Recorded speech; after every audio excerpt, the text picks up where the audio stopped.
सोतरको भारी पनि पुग्यो। केही समय विश्राम गरेर कुराकानी गरौँ न है। म फेसबुक खोल्छु। यति अत्यधिक मात्रामा ह्याभसेप फ्लाइटका पोस्टहरू देख्न पाइन्छ। सायदै विगतमा हामीले त्यसको कल्पना पनि गरेका थिएनौँ होला। हाम्रो समाज र समग्रमा हाम्रो सिङ्गो देश नेपालको तीतो यथार्थ वैदेशिक रोजगार, कसैको रहर अनि कसैको बाध्यता। हाम्रा आमा बुबाले कदापि चाहनुहुन्न कि मेरा छोराछोरीले हात फुटाउन्, चरचरी हात फुटाउन्, ठेला उठाउन्, नेपालकै भिरपाखामा परिश्रम गरून्, पसिना बगाउन्, हलो जोतुन्।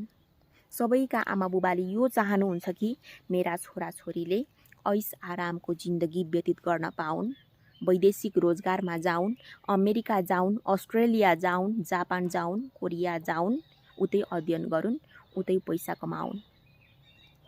यसरी सोच्नुहुन्छ। दिन प्रतिदिन आजभोलि त यो पनि सुन्न पाइन्छ, प्रष्ट रूपमा देख्न पाइन्छ कि वैदेशिक रोजगारका निमित्त गएका, वैदेशिक अध्ययनका निमित्त गएका नेपाली नागरिकहरूको मृत्यु भयो। फलानु व्यक्ति चाहिँ यो कारणले गर्दा बित्नुभयो, यो कारणले गर्दा उहाँको हत्या भयो। यस्ता घटनाहरू हामीले दिन प्रतिदिन सुन्न पाइरहेका छौँ। आफ्नो देशमा हुँदासम्म केही नभएका नेपाली नागरिकहरू विदेशमा गएर बेहालको जिन्दगी व्यतीत गर्नु परेको छ, मृत्युवरण गर्नु परेको अवस्था छ। कहिलेसम्म? आखिर कहिलेसम्म त? प्रश्न यति खिल गाडेर बसेको छ सबैको मनमा। कसैको रहर छ, कसैको बाध्यता छ वैदेशिक रोजगार। विशेष गरेर कामप्रतिको हाम्रो धारणा, कामप्रतिको हाम्रो मानसिकता, सङ्कुचित सोचाइ, सूक्ष्म सोचाइको कारणले गर्दा पनि आज धेरै नेपाली नागरिकहरू वैदेशिक रोजगारमा जानु परेको अवस्था छ। धेरै यस्ता नेपाली नागरिकहरू छन् जो डिग्रीको सर्टिफिकेट हासिल गरेका छन्, तर पनि वैदेशिक रोजगारमा चाहिँ के गरिरहेका छन् त 40 डिग्रीको घाममा पसिना बगाइरहनु परेको अवस्था छ। आफ्नो देशमा चाहिँ कामलाई हामीले सामान्य ठान्ने, ठुलो सानो भन्ने, अझ के पनि हुन्छ भनेदेखि मैले त स्वयं कस्तो अवस्था पनि निहालिरहेकी छु भन्दा कसैले प्रश्न गर्नुहुन्छ, तपाईँ के पेसा गर्नुहुन्छ, तपाईँ के काम गर्नुहुन्छ?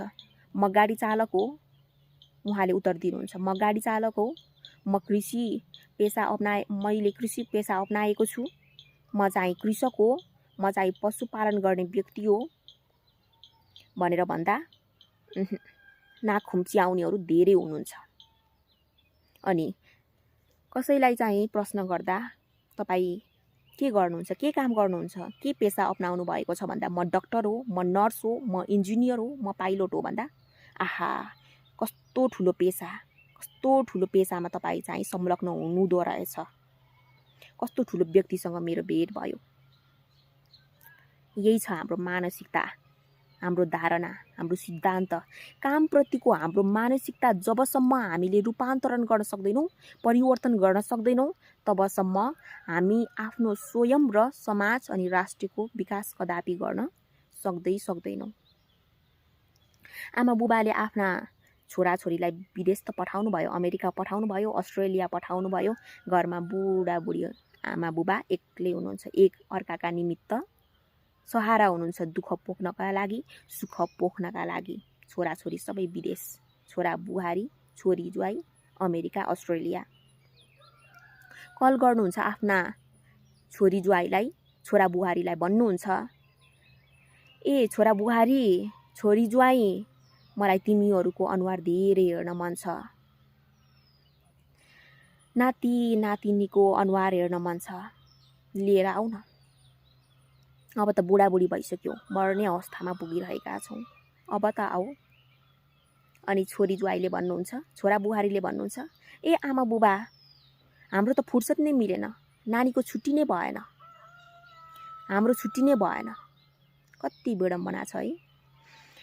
आमा बुबाले सङ्घर्ष गरेर, कष्ट गरेर, दुःख गरेर, ऋण गरेर आफ्ना छोरा छोरीलाई विदेश पठाउनु भएको, अमेरिका पठाउनु भएको, अस्ट्रेलिया पठाउनु भएको मेरा छोरा छोरीले चाहिँ ऐस आरामको जिन्दगी बिताउन्, पछि हाम्रो पनि सहारा हुन्छ, हामीलाई पनि प्रेम गर्छन्, हाम्रो पनि हेरचाह गर्छन् भनेर। तर जुन अवस्थामा छोरा छोरीको, छोरा बुहारीको नाति नातिनीको सहारा आवश्यक छ नि, त्यही समयमा चाहिँ कसैले आमा बुबालाई हेर्दैनन्।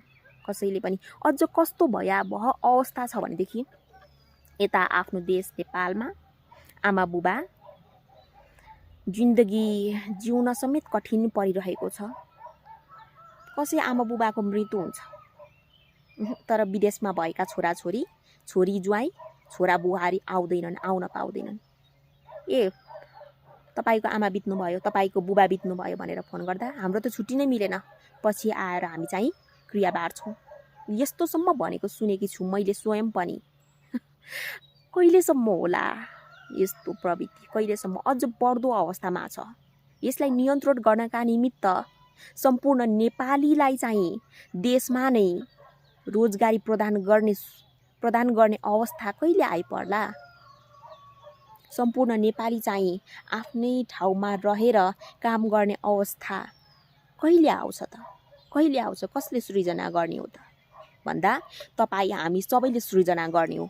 आफ्नै ठाउँमा रहेर आफ्नो पसिना विदेशमा होइन, आफ्नै देशमा स्वदेशमा बगाउने अवस्थाको सृजना, अवस्थाको विकास निर्माण तपाईँ हामीले नै गर्नुपर्छ।